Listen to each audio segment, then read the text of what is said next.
Okay, so hello everyone. I guess we are ready to start.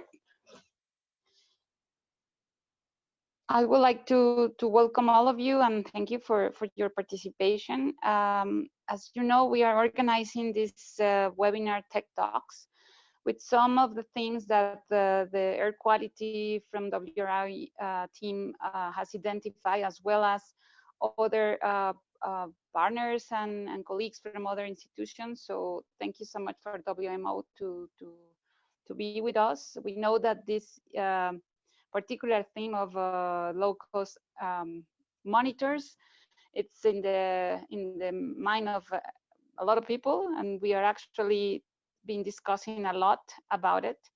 And today we are having Cristina Albuquerque from WRI Brazil, and she and the WRI Brazil team has been working with low-cost monitors over the last year and a half, 2 years. Cristina, you will tell us. But I guess what we have been talking is that their experience is very interesting. They have some questions, they have answered some of those questions, but also they have found a lot of issues and experiences that are very interesting and to learn from. So with that said, I will leave to Cristina. Just to remind all of you that we will have this tech talk soon, and probably Ken at the end will tell us a little bit more about it. So if we are ready, so let's start with Cristina. Thank you, Cristina. Hi, thank you, Beatriz. Thanks a lot, everyone. Good morning.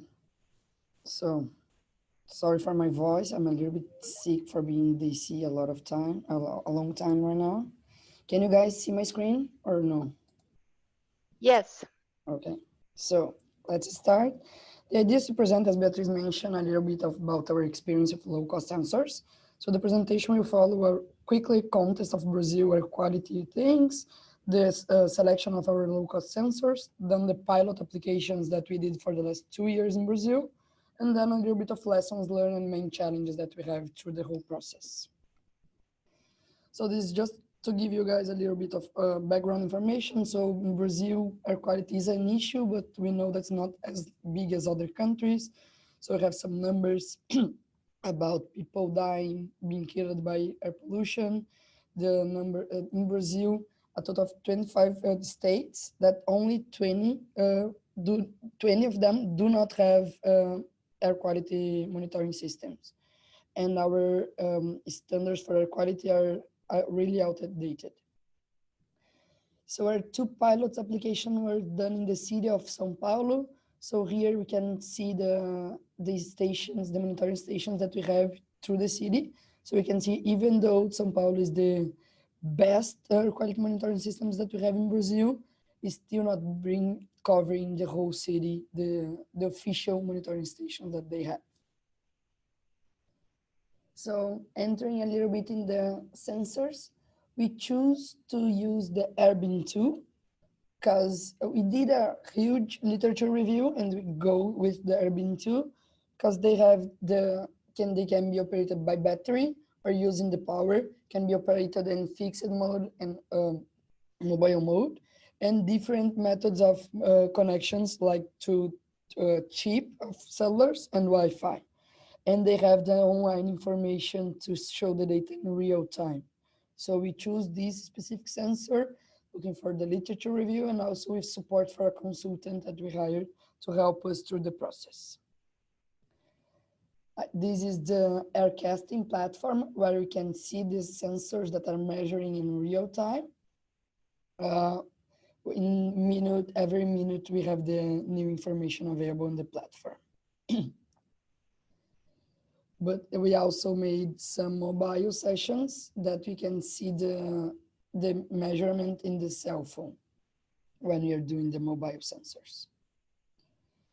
What we did in Brazil, we bought 30 air beans to import them from the US. Then later I will say that this was one of our main challenges. And even though since the beginning, we present some challenges with the sensors. One of them arrived in Brazil with the battery broke. And then during the first phase of the study, when we are allocating the sensors, we are not being we don't have a lot of knowledge understanding how the sensors work. So we decided to have some of them as backups if some sensors stop to work. So we used 18 sensors in our first study that we did in Brazil, 11 of them as fixed sensors, 2 of them as gold sensors or reference sensors that we allocate them together with the official monitoring stations of CETESB in São Paulo, and 5 of them used for mobile sensors.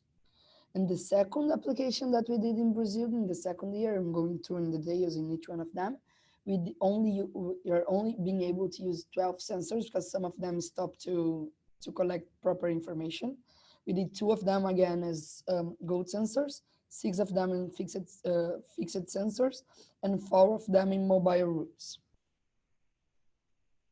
So entering a little bit more in the details, in the first pilot application we did in 2018 in Brazil, we choose to not only evaluate the sensors quality of measurements, but also try to measure the impact of an initiative that São Paulo has, that is closing some streets in downtown area for some vehicles. So it's an initiative that every last Friday of the month, they close some streets for single occupancy vehicles, have the trucks and motorcycles, but it's still being possible to use buses, taxis, and bicycles and scholar vans in these areas.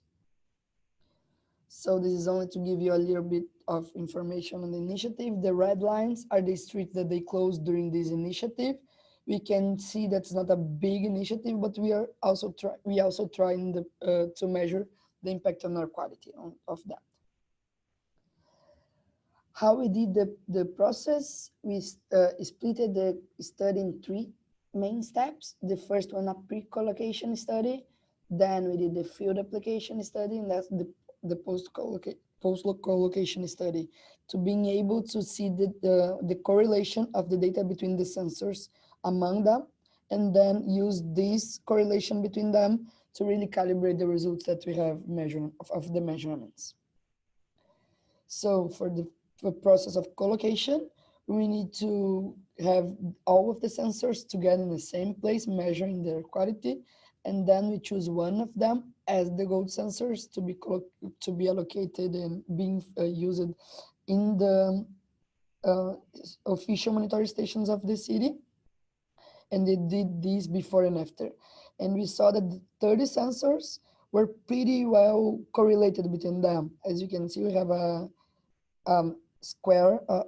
error square of 9.94. That's a pretty good correlation between them. And with this correlation between all the sensors, we're able to work in the regression equations to calibrate and really have the final results of the measurements and the whole study. We can see here that the sensors give us pretty good results. The 2 gold sensors that were allocated in the CETESB they have 2 different measurements that we saw, that we have the hourly average, that was a 0.68 correlation with the official monetary stations of the city. And when we look to average, daily average for the whole day, this goes up to 0.9. So it's really good correlation between the measurements of the 2 gold sensors with the official information about the CETESB monetary station. So one of the main, as I mentioned, we have 2 proposals, and this is the first study that was seeing the quality of the measurements of the low-cost sensors, and also try to measure the initiative of the Car Free Friday. When you go to this second part, trying to understand if they have some impact, in the end we weren't able to see if they really have a good impact on our quality, as it's a really small initiative on the city.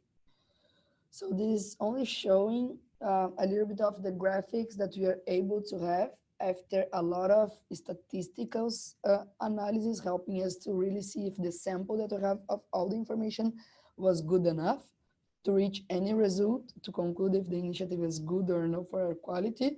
And we can see here the CFF means Car Free Fridays. So it's the day that we have the initiative closing the streets for cars, and the NCFF is non-car free Friday. So it's other Fridays that we measure, but the cars and the trucks are being able to run in these streets. So we can see that these two car free Fridays that we measure, they have a lower levels of particulate matter 2.5.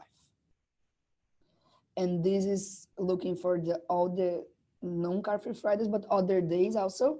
And we can see in this part weren't able to figure it out if it has a good impact on air quality, because we have other days instead of Fridays that cars are running on this area that has lower level as the car free Fridays. So in the end, our lower level of particulate matter measurements. So it's only showing you guys a little bit of the results that we can reach with the amount of information that we have for this first pilot application. So this is going for the mobile sensor before we're talking about the fixed sensors, but it's the same thing. So this goes a little bit on how we can visualize the information collected by the sensors. We don't need to go in depth in the initiative of Car Free Fridays. That's how the mobile routes were in the city. And we again can't conclude anything about the improvements on air quality or no with the initiative, but we can see that mobile sensors, were able to collect all the information during all the routes that we are having running by people with the mobile sensors. So these are some concludes that we have on these graphics, that the particular matter is relatively higher outside the car-free zone on car-free Fridays, so may indicate that the main source of the pollutants are not coming from these cars and trucks inside this area, but probably they come from other sources. So in the end, when you look for the impact on air quality, we aren't able to reach any conclusion. So we have in conclusion about that, sorry. But this is we like to bring these results also because it shows that sometimes having the measurements and people perception change a little bit. So we also collect some information about perception on air quality in the same time that you're collecting their quality information for particular matter.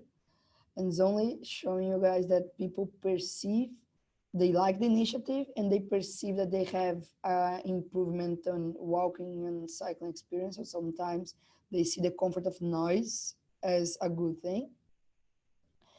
And the aspect as they most like in the initiative was, they dislike, was the lack of information and difficulty of using cars.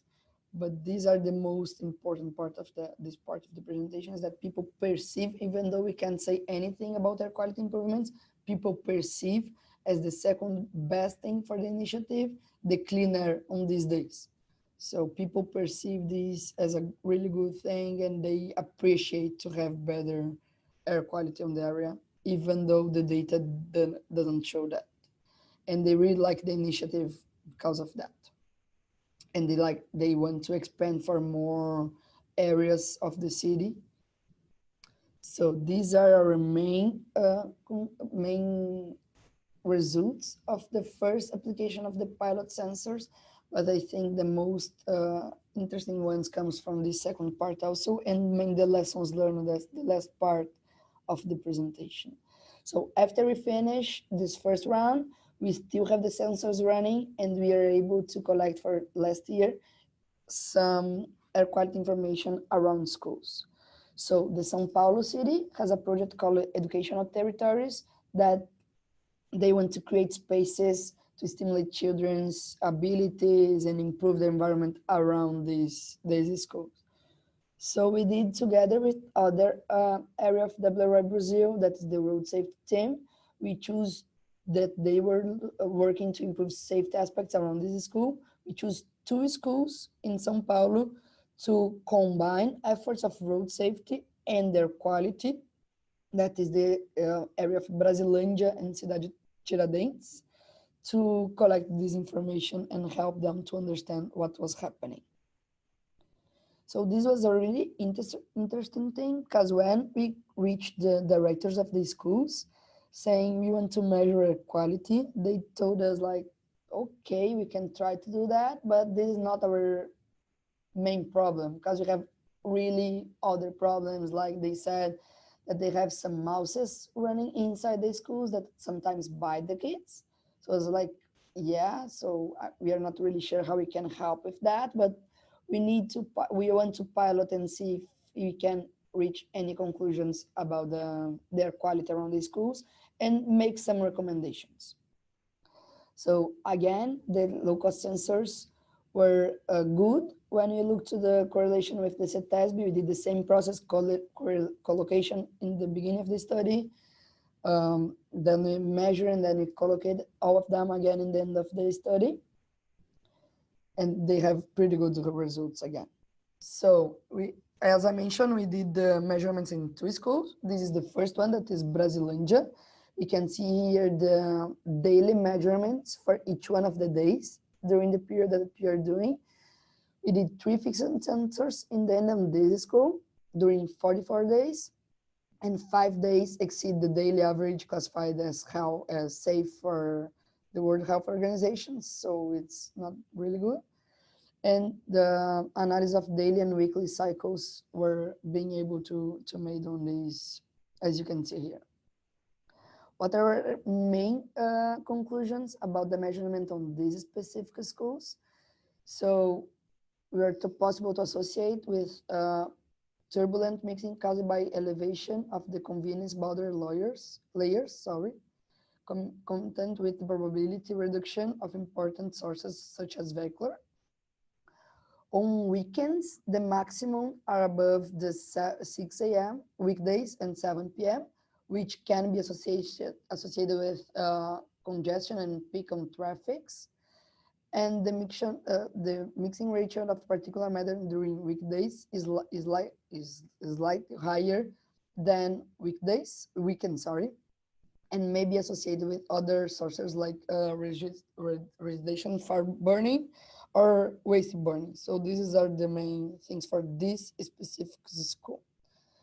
When we go to the second school, we did this 3 sensors also. This school, we are able to have more days of monitoring, and more days was out of the limits of recommended by the World Health Organization.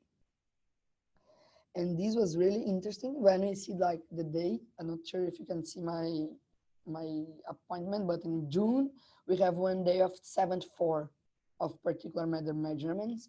And when we go and try to understand with people what happened on this specific day, to really understanding that, we discover that this was a day that occurs a large burning on the grounds of the school. So a house, this is a poor area of the city, a house really near the school burns on this day.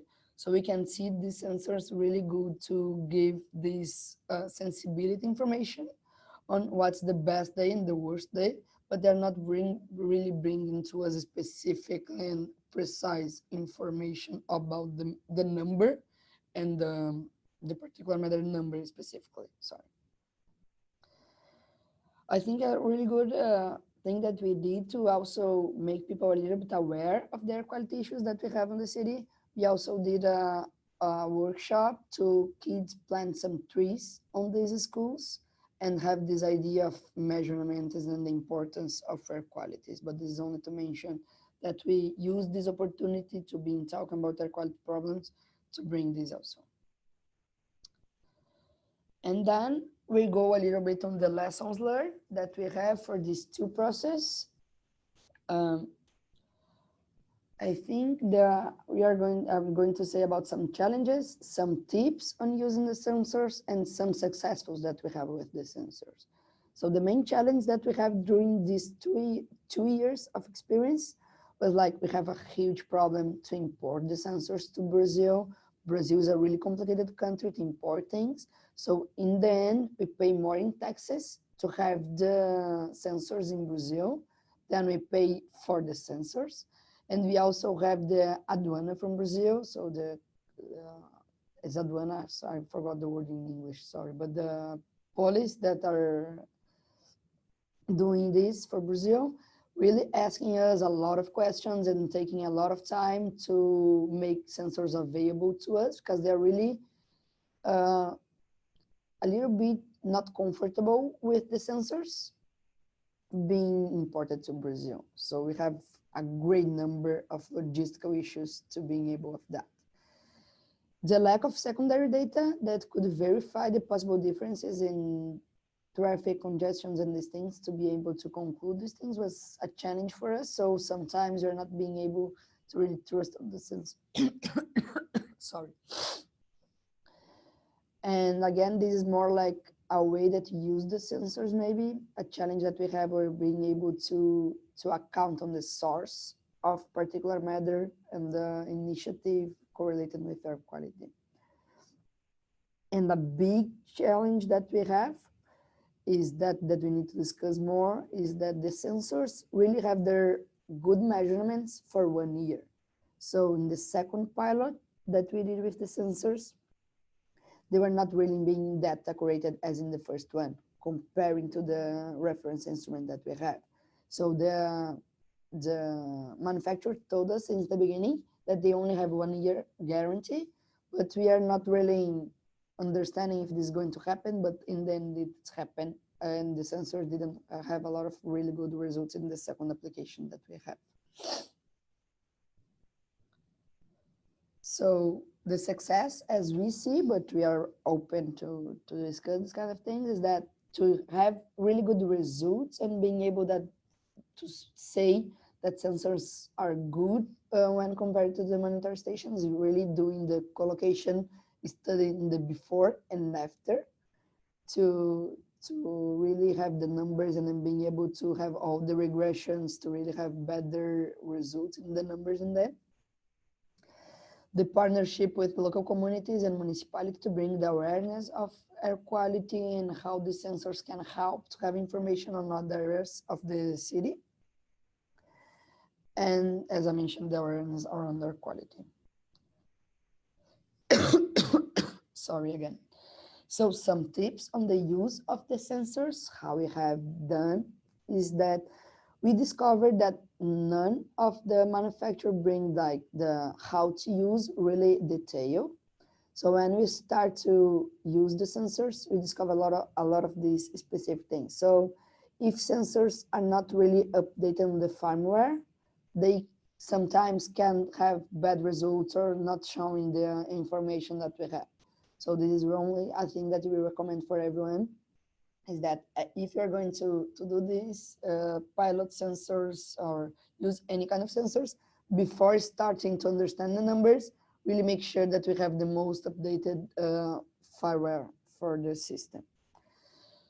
The sensors, fixed sensors, can be used in the Wi-Fi or the cellular mode, but use the Wi-Fi, unscreen the sensor, and insert the chip into it.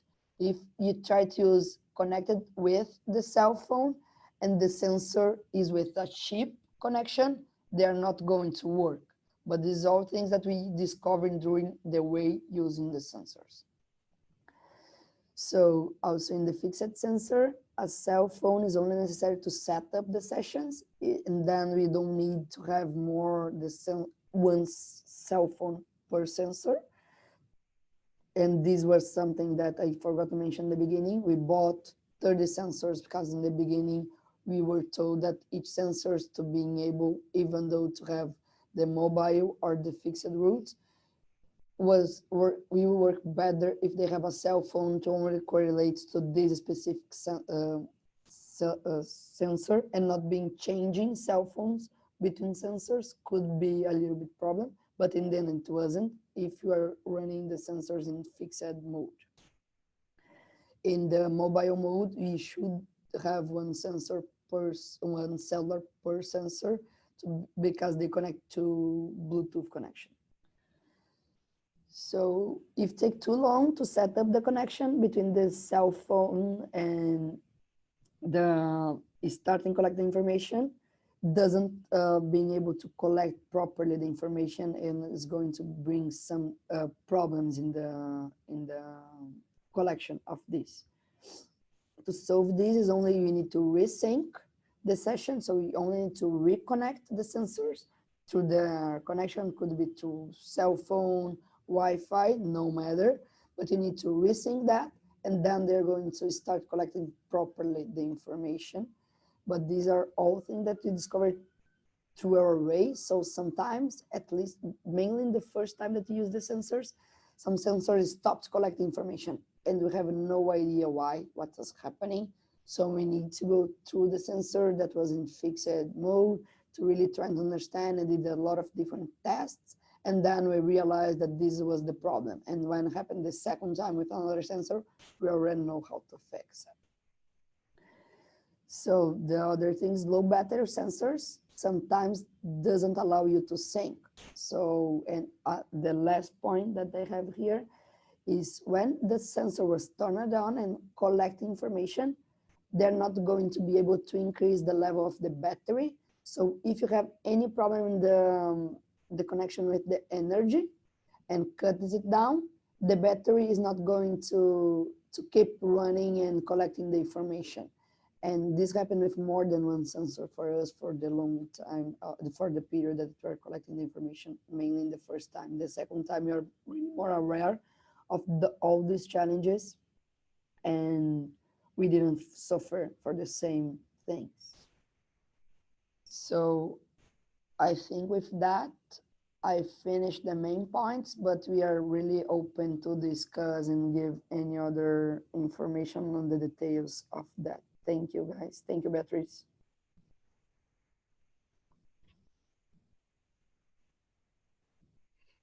Thank you so much, Cristina. This is really, really helpful, and definitely with the 2 years of experience with these sensors, you're now the experts of the being, definitely. So, well, let's have the floor open for questions and comments from the participants.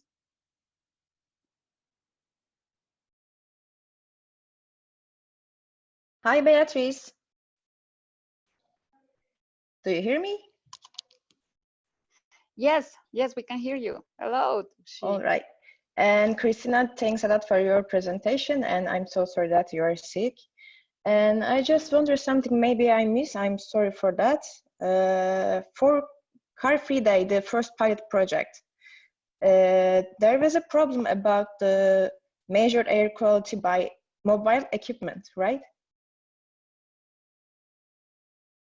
It's not a problem, I would say, but we didn't reach any conclusions about the improvements on air quality, and we have a lot of challenges running these routes. So sometimes we are not being able to connect the sensor with the cell phone, and then we start to discover these challenges that if the sensor is not like 100% or 90% on the battery, it's really difficult to sync them with the cell phone. And then, okay, we need to really charge them for the maximum level of battery, and then we are able to connect them and run the mobile routes. Okay, I just wonder that is that available to use that equipment to measure mobile equipment to calculate to measure air quality? Yes, they are being good for mobile routes also. They have some challenges, but they are good. Okay. So the main point that I'm not really sure if it's clear in the whole presentation right now, looking a little bit back, is that the sensors are really good to help us to identify peaks on problems on air quality, and not really good to give us a number of specific measurements. So it's good to understand like this is a hotspot, or this day is worse than the others, but then we need to analyze and make them correlate to some monitoring stations to being able to see if this is a bad day or not, but we can say this is worse than the others. And then when we look to the numbers. Okay, thanks a lot.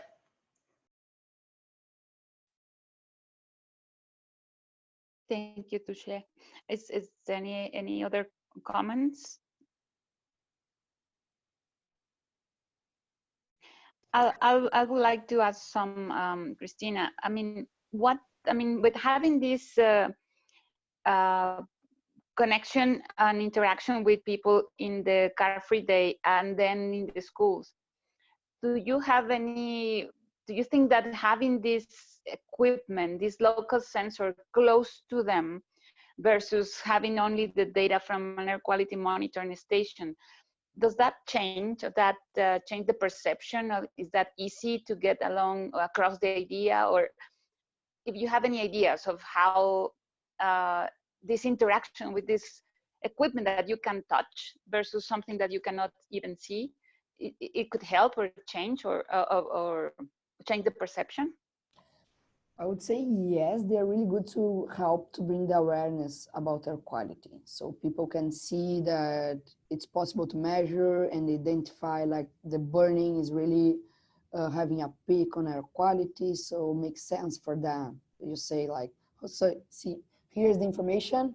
And this was the day that you guys saw in the street that has a burning house and was worse for them perception also. So help to correlate these air quality issues with their real life and not only having a number and someone else saying about that. So for awareness, I think it's a good way to help and help bringing people to this issue.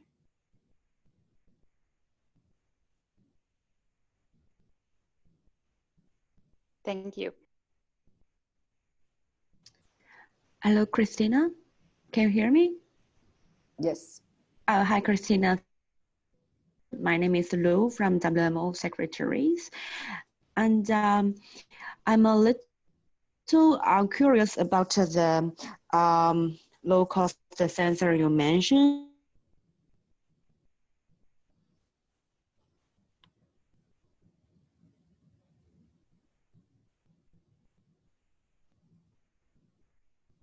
Hi. Sorry, I'm not listening anymore. I guess we lost you, Okay. Lou. Okay.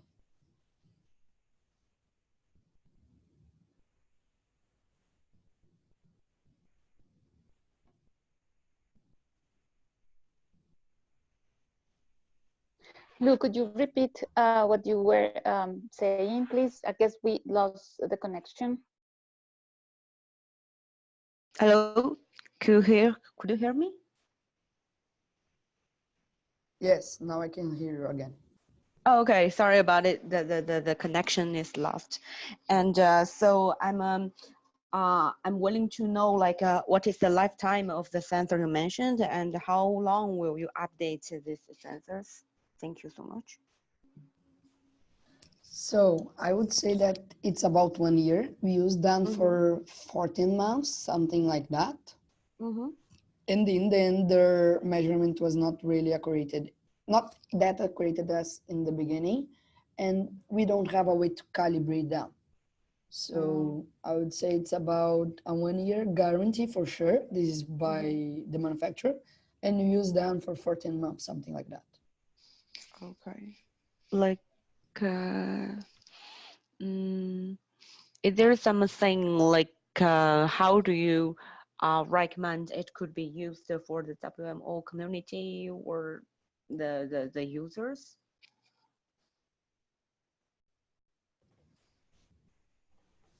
I would say we need to have clear why we are going to use the sensors, if it's for bringing awareness, if it's to have people understanding that air quality is an issue. Since the beginning of the project, it's really essential for that. And having in mind this kind of limitations about the sensors, that is a 1 year thing, so we need to really plan to use the best way as possible. But yeah, I think those are the two main things to have to take in account when you're planning to use any kind of sensors of these low-cost types. Okay, I see. Thank you so much.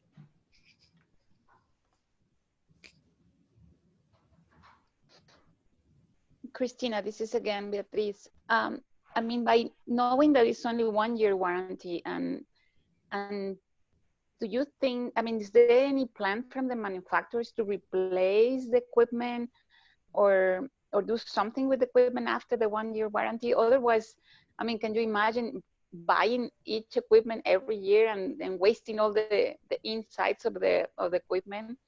Do you know that they are aware of that, or they have any plans? So for now, I didn't talk with the manufacturer for the last months, but the last time we talked with him was they didn't have any plan. And since the beginning, when we start the conversations to buy the sensors, he was really clear that it was a 1-year guarantee, but they were working on that, but we didn't hear anything from him anymore. And we bought the sensors 2 years ago, something like that. What we did with our sensors, we gave them for some laboratories in university that are looking to like reuse internal pieces in their own research and this kind of things, or try to calibrate RTUs in other ways. But about these questions about buying sensors once a year, I would say that for us in Brazil, as I mentioned, one of the main challenges that we have was really importing the sensors. It took us almost 6 months. So going through the process of 6 months to use them for 12 months, we are not going to repeat the same thing for sure, but we want to keep having this kind of information. So right now we need to figure it out how we can partner with others that maybe can have sensors in an easier way. I don't know, this is something that we are discussing internally right now in our team here in Brazil.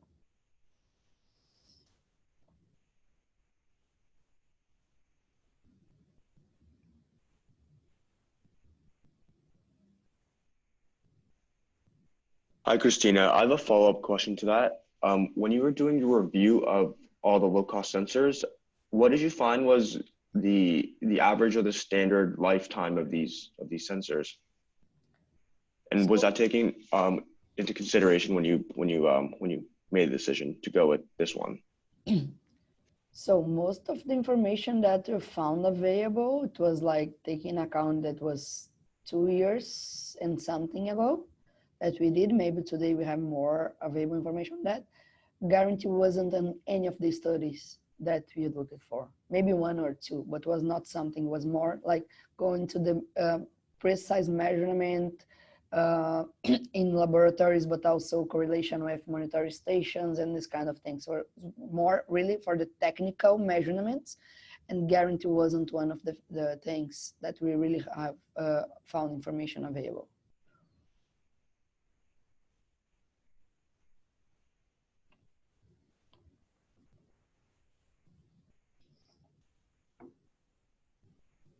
Cristina, you mentioned that you have this co-location and comparison with the CETESB air quality monitoring station, the reference one. What was that? What was their view? What do they think about these low-cost monitors? Because so far what we have seen is that people who operate the reference monitors, they are really against these low-cost sensors, and we have seen that in some ways they are right, because they are not long-term. They have some problems of calibration, whatever. But what after seeing them working and see the correlation, was there any? What is the perception from them? Yeah, thank you for the question, Beatriz. I forgot to mention that was really curious in the end, because since the beginning when we said we are going to pilot this, we contact them and have all these things, and also to being able to have the sensors running inside their area, right? To have this correlation. And then when you show them the results, they were like really impressive, like, oh, this is not that bad. We can maybe think and use in some way to complete in areas of the city that we don't have any measurements, so we can have at least a sense of the levels of air quality in these areas. So in the end, they were really well impressed about the measurements that we have with the low-cost sensors. Even though in the beginning they were saying, oh, this is not going to work, these things are terrible, they are not really calibrated, and everything that you just mentioned. In the end, it was like, okay, maybe it's not that bad.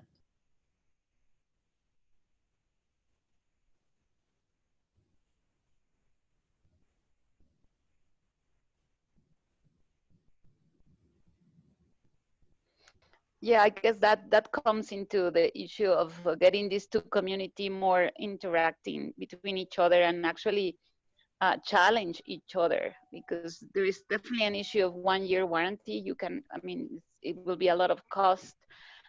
consider for replacing this equipment, but for short studies, or as you mentioned, to use them as saturated, to saturate an area or to have complementary data, it's a good thing. So yeah, that's very interesting experience. No, yeah, and I think one thing that I mentioned now in the last talk or last answer is this: we didn't have, to be really honest, since the beginning, really clear our goals to be in testing these sensors in Brazil. We are only looking for like, oh, this is a new thing, let's try to use them. And doesn't having this really clear since the beginning really make it harder for us. So this is the main advice I would say that I can give you guys if you want to pilot any one of these low cost sensors. It's really having since the beginning really clear objectives, why we are going to measure, where, and how we are going to do these kind of things. So thinking a little bit more before buying them is one of advice also.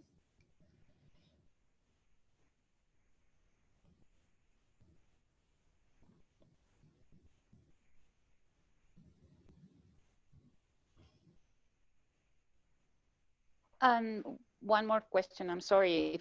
Please let us know if you have any questions. I don't want to just take all over the time. But I mean, thinking about the WRI's project, Cristina, and having you with these 2 years of experience, definitely it's a very time consuming to do these field campaigns.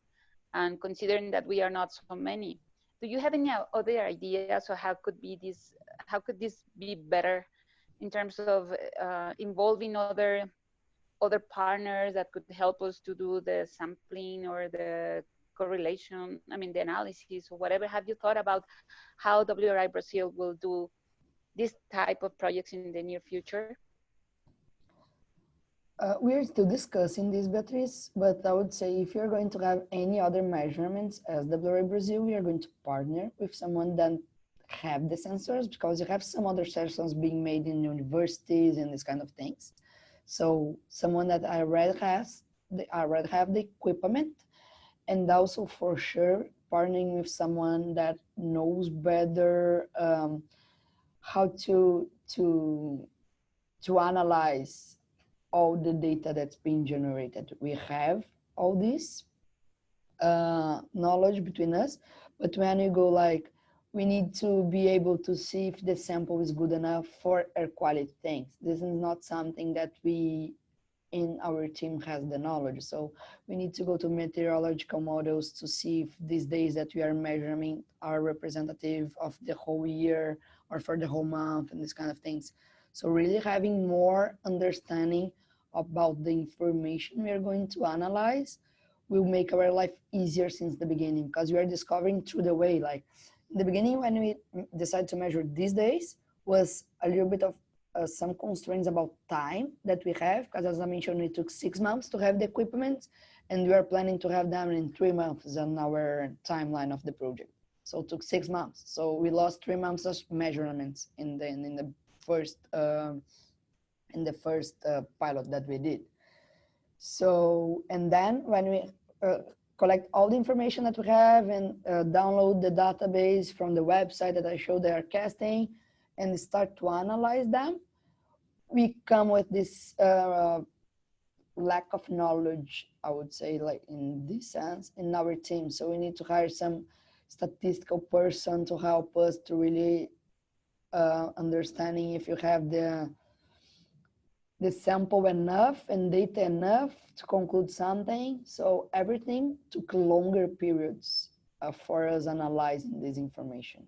So giving a summary of what I just said, we for sure, if you're going to collect more information as WRI Brazil with low-cost sensors, we are going to partner with universities probably that has the interest to have sensors, and partnering with someone else that help us to analyze the information.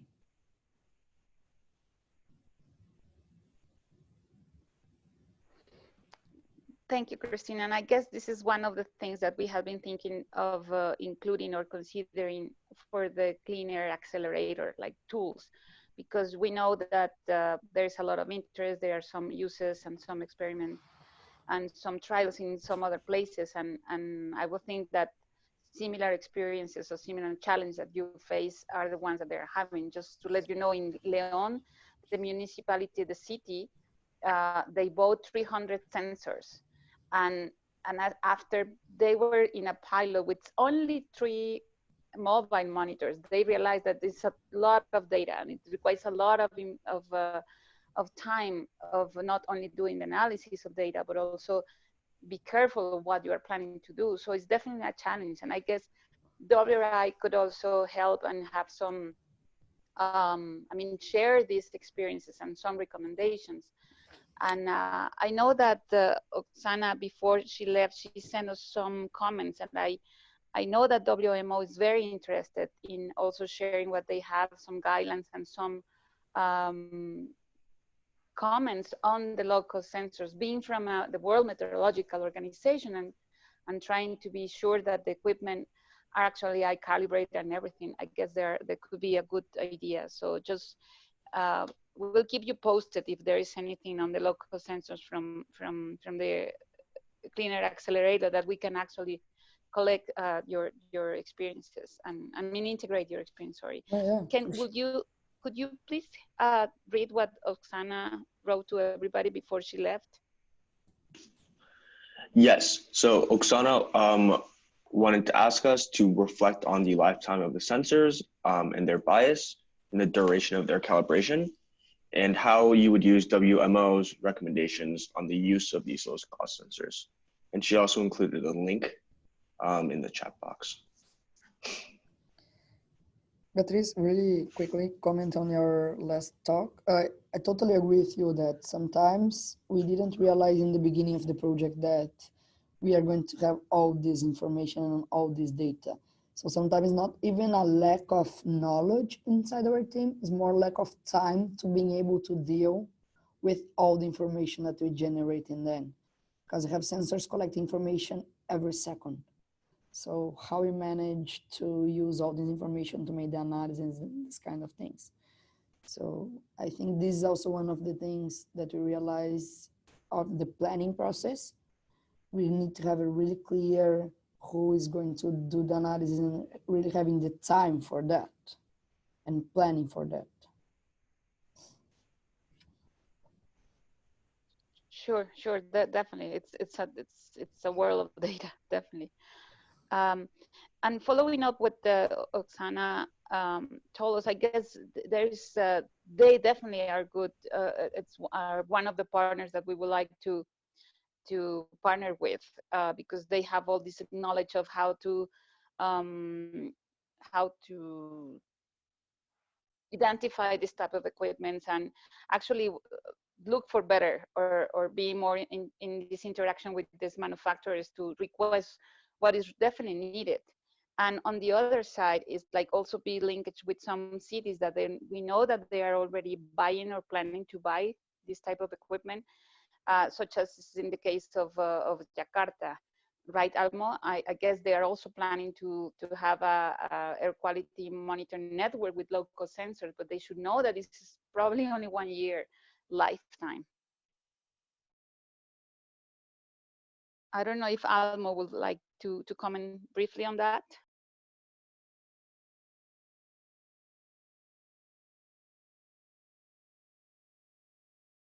No, I guess we lost Almo. So guys, thank you so much. If anybody would like to have any questions or comments to Cristina.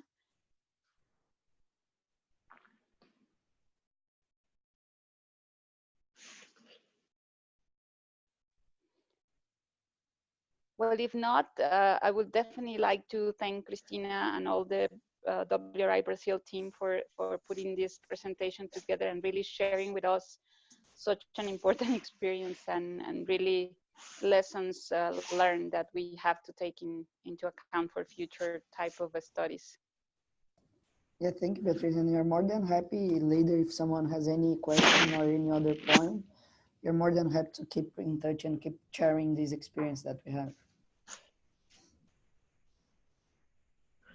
Great. So everybody, thank you all for tuning in to this month's segment of the Air Quality Tech Talk series. This monthly series covers and will continue to cover key topics around technology and science and air quality, with a large emphasis on learning from experiences and projects that are happening around WRI's global offices and sometimes from external guests. And so please look out for your future emails inviting you to the series. And if you have any suggestions for future Tech Talk topics, please just send them my way at kenwakabayashi@wri.org. And again, thank you to Cristina and the rest of the WR Brazil team for putting this presentation together. Thank you. Thank you. Have a good day. Good night. Thanks again. Have a good day. Thank you. Bye-bye. Bye-bye. Thank you. Bye-bye.